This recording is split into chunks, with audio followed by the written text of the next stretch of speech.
Ever since a much younger version of me clapped eyes on a game called Lords of the Rising Sun, I've been a samurai guy. As time rolled on, I happily misspent my youth on titles like Bushido Blade, Kengo, the Way of the Warrior series, and about 100 ninja games to boot. Getting one's Miyamoto Musashi on in modern gaming has become quite a rare thing if you don't want the supernatural embellishments, like giant enemy crabs. So you can imagine how excited I was when Sucker Punch Productions announced Ghost of Tsushima, the kind of grounded Japanese odyssey that I've been wanting Ubisoft to throw assassins at for about, 11 years? Sucker Punch wins points straight out of the gate for simply filling that void, but can Ghost of Tsushima truly go toe-to-toe with the competition? Does this fresh-faced Ronin upstart successfully cross swords with the old veteran in rusting armour? Is there enough room in 2020 to have multiple Lords of the historically themed open-world action adventure?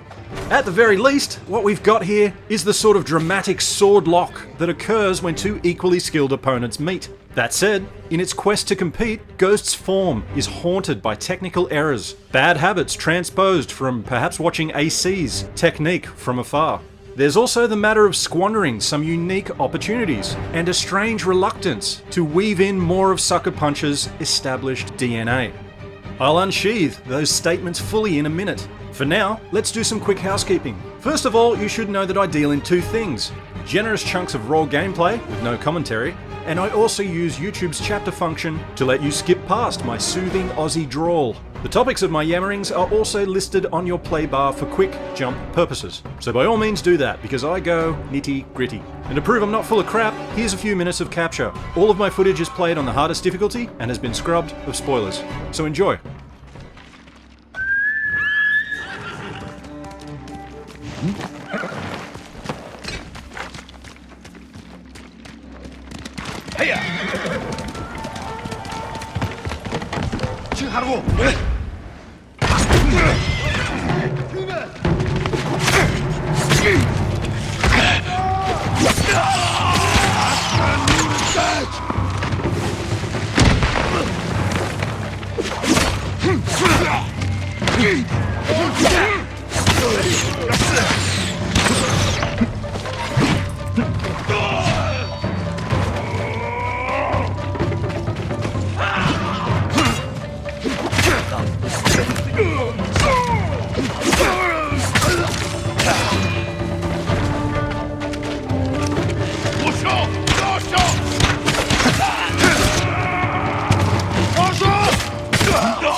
You'll be free soon.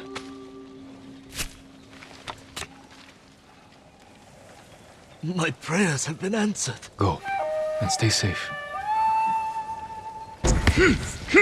Clearly this game is the home of the nice slice, combat-wise. But what the heck is it about?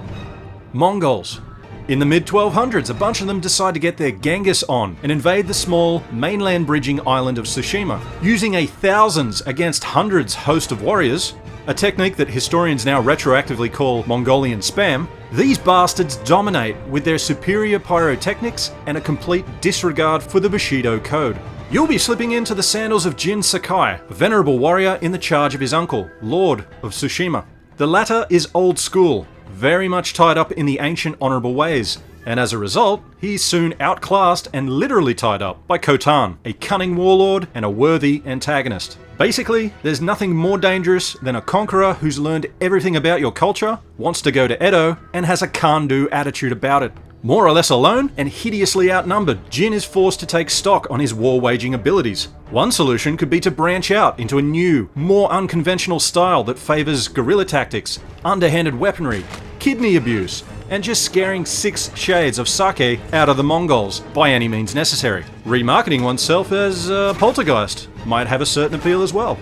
Mind you, a brand shift like that would bring dishonor on Jin, his lord, and possibly result in expulsion from the shogun. It will also bring nagging, mini flashback cutscenes that moralize and finger wag at you whenever you're super mean. Not to mention the odd mid-story cutaway to the Khan as he taunts Lord Sakai about having corrupted his favourite nephew into the thug life. This is the basic gist and central theme of Ghost of Tsushima, and it'll be presented to you in either well-voiced English, well-voiced but slightly badly lip-synced Japanese, or in a kick-ass black and white mode with a language of your choosing. Weave in half a dozen endearing support characters, each with their own complex pasts to unfold, like some sort of reverse origami, and you've got yourself a yarn on par with a Kurosawa flick. That said, this tale misses a chance at greater things, due to an unwillingness to be non-linear, and this is a design decision that's heavily entwined with the game's combat system. So let's leap into that next, and I'll explain from there.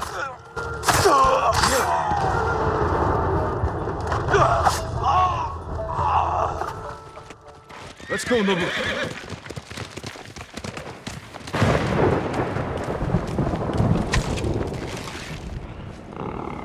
What have they done? Mongol patrol ahead! Run them down!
Now, obviously the first thing you're going to notice about Ghost is that it's pretty as a picture, and positively made for a photo mode. And there is one, by the way. It's great.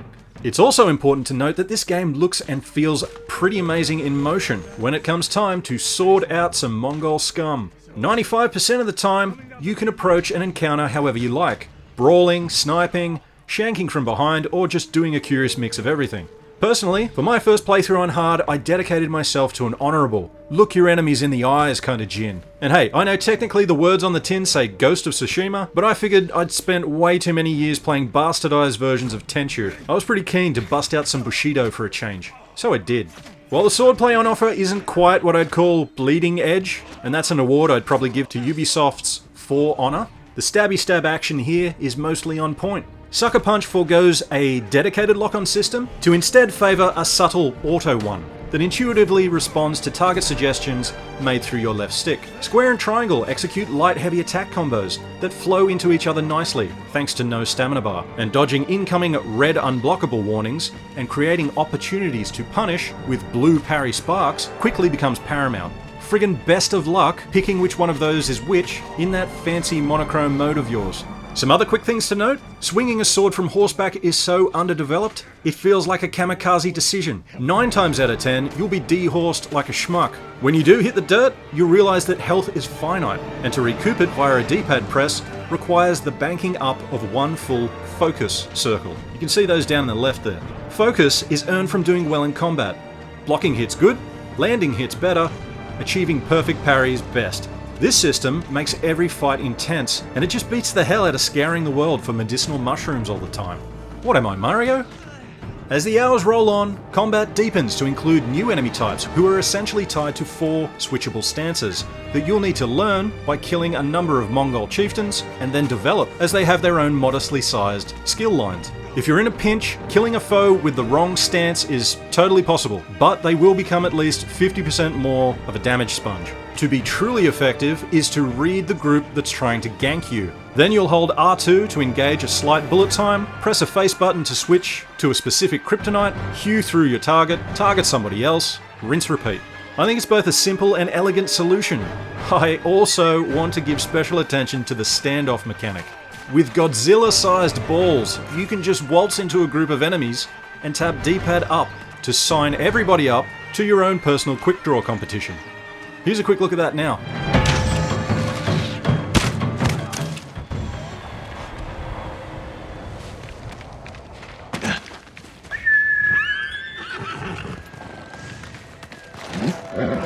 We'll get through this.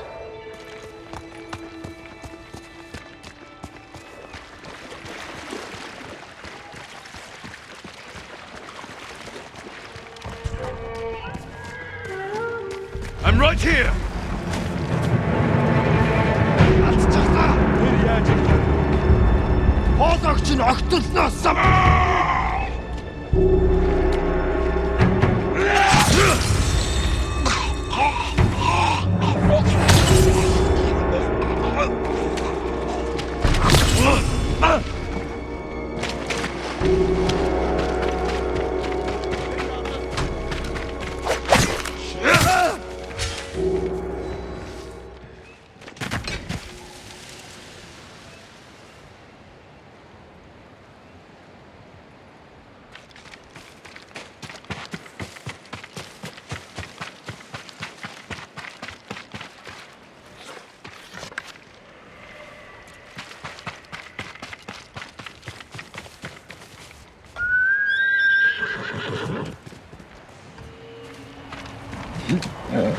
You're a good horse, Nobu. Let's go, Nobu!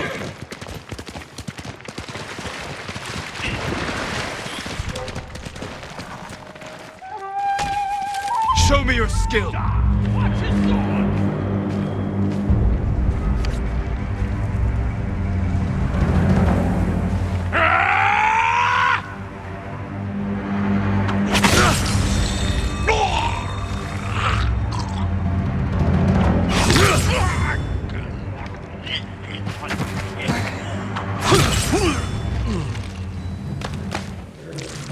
Man, having the fastest katana in the East never ever gets old. And don't be fooled, because I make it look easy here.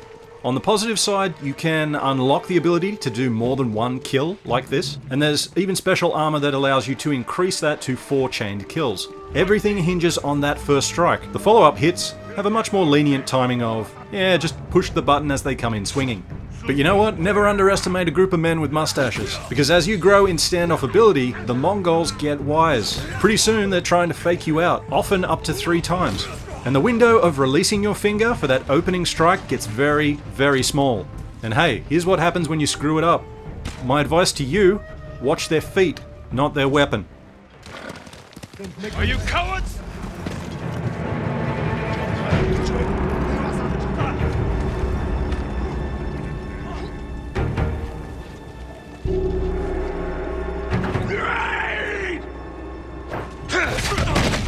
Speaking of things that got me down during combat, I sometimes couldn't even figure out the means of making that standoff prompt appear.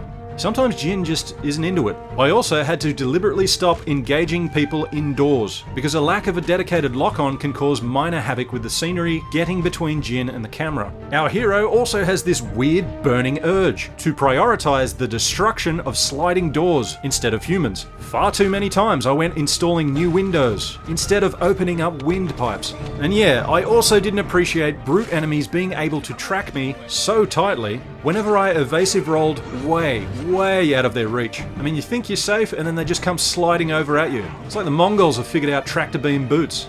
Lastly, and this is also an issue I found in my recent AC Valhalla hands-on, whenever a fight goes multi-level, possibly because projectile enemies have chucked an Obi-Wan and secured the high ground on you, a new battle begins. A battle between the game's combat and traversal systems.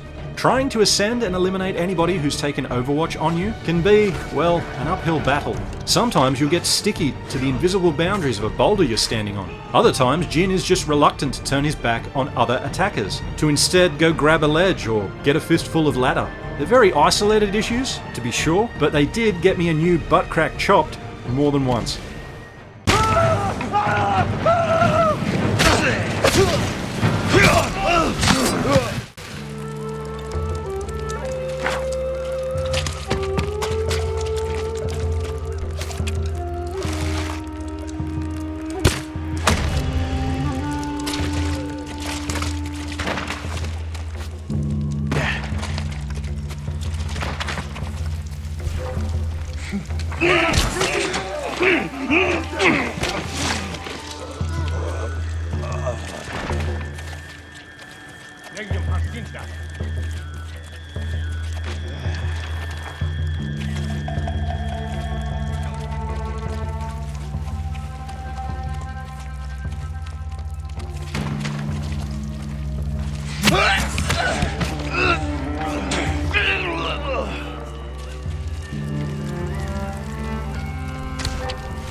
When it comes to the stealth approach, I only really embraced it in the post-story mop-up, and for me, that was hours and hours and hours of that.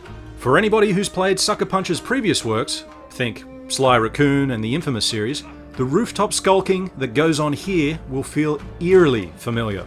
Jin just flits across complex castle roofs, along slack lines, and over thatched village huts like an Azuma ninja born. It's pretty rare to get snagged on things when transitioning between these. Even better, you eventually gain access to a nifty grapple hook that works well once you've yanked the camera around to peer at one of the pretty rare hitching points available in the world. That being the case, you won't lean on it anywhere near as much as, say, the best-in-class one that we got in Sekiro. Indeed, a lot of your stealth will take place just out in the open. That old, long grass makes you invisible thing that Horizon Zero Dawn did so well.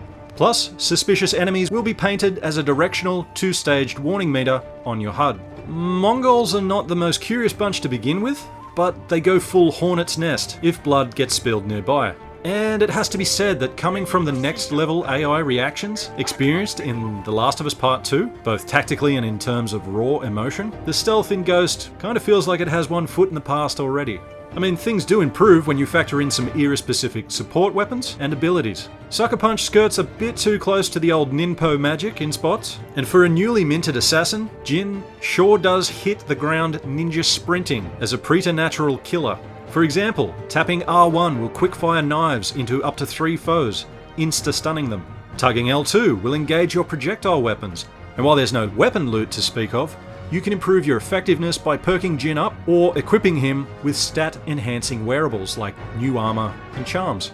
Ghost is also very big on cosmetic options and dyes too, and I love that some of them are awarded to you inscribed with a haiku that you've just composed. When it comes to earning and spending perks, practically everything you do feeds into a legend meter that steadily dispenses technique points. These can be spent on absolutely anything you want. You can hone your swordsmanship mastery of deflection and evasion via 7 perks apiece. You can invest in exploration perks to make certain collectibles or side content more revealable in the overworld. And there are also perks to make your stances better or to improve your Mongol-inspired arsenal of ghost weapons. Lastly, we have mythic combat techniques that need to be earned by tracking down and defeating a master of said badass move. The use of these requires a sacrifice of one of your precious focus circles, but trust me, they are absolute game changers. For the love of your own personal god, take the time to get the Heavenly Strike unblockable attack. It will save your ass during the largely unfair one-on-one duels that are sprinkled throughout the game. And here's an example of one I just stumbled into. Some random assassin.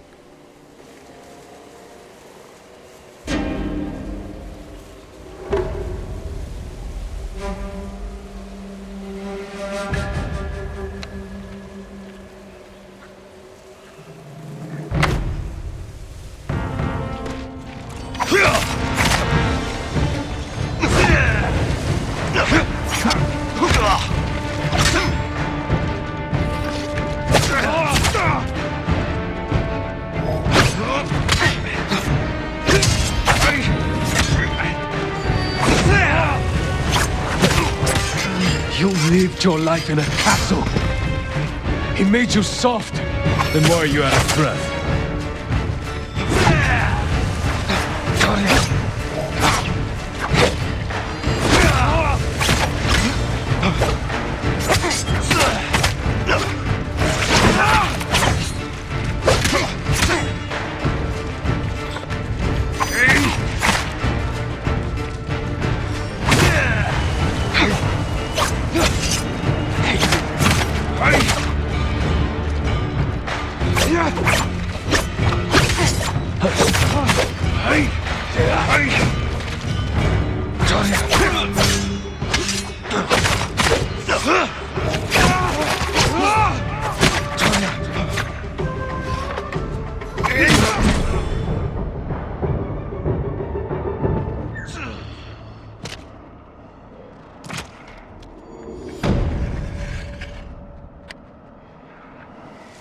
Farewell, Ronin.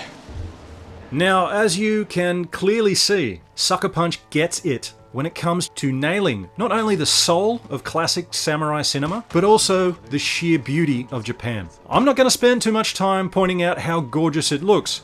What I will say is that the engine rarely skips a beat. I also love the super saturated colouring of it all, and the dedication to keeping this more HUD-less than most games. In particular, the summonable touchpad wind that guides you to your next map set objective. This game is just stylish as hell, and as a fan of the little details, I'm in absolute heaven. There's a decent blood splatter system that'll get red on you. Likewise, you can coat Jin's lovely clothes in crud if you roll around like a Dark Souls gamer on Red Cordial. Speaking of, keep an eye on Jin's footwork whenever you're thrown into the brown stuff. He leaves footsteps, and even long divots when he toe slides towards a target. It's pretty damn cool. But these visual flourishes are nowhere near as awesome as the fan service things that reside on your touchpad. A left flick will whip out your pipe and allow you to toot out a tune. I also got a weird kick out of being able to bow to my foes and unsheath my sword whenever I wanted.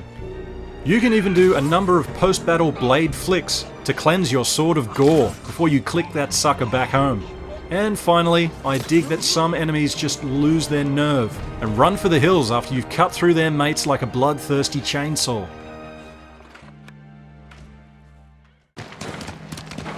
Challenge me!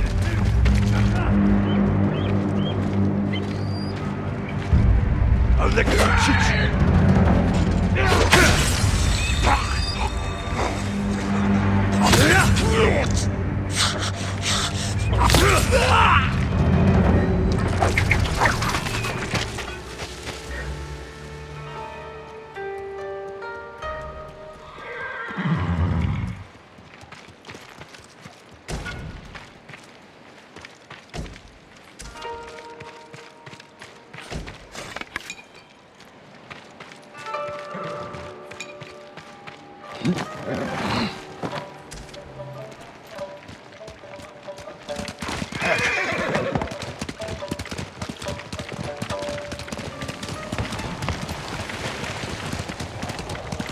Come and fight!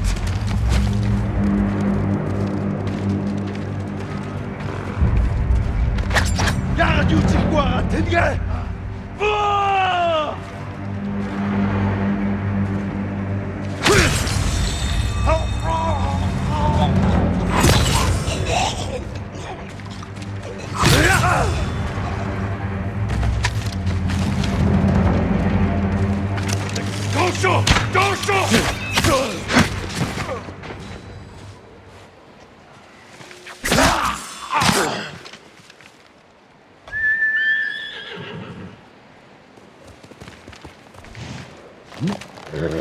Couldn't do this without you, boy.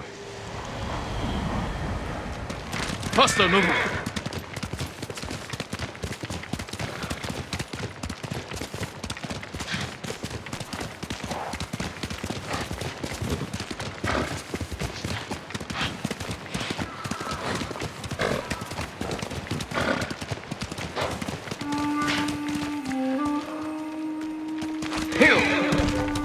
Come here and fight!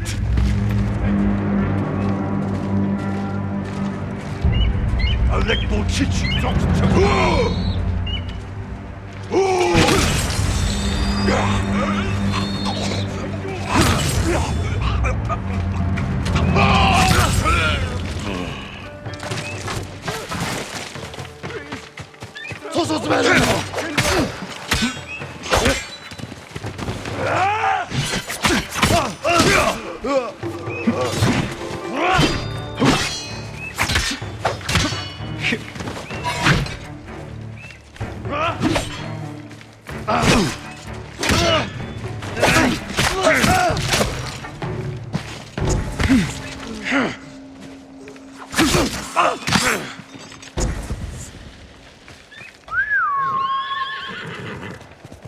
Right here.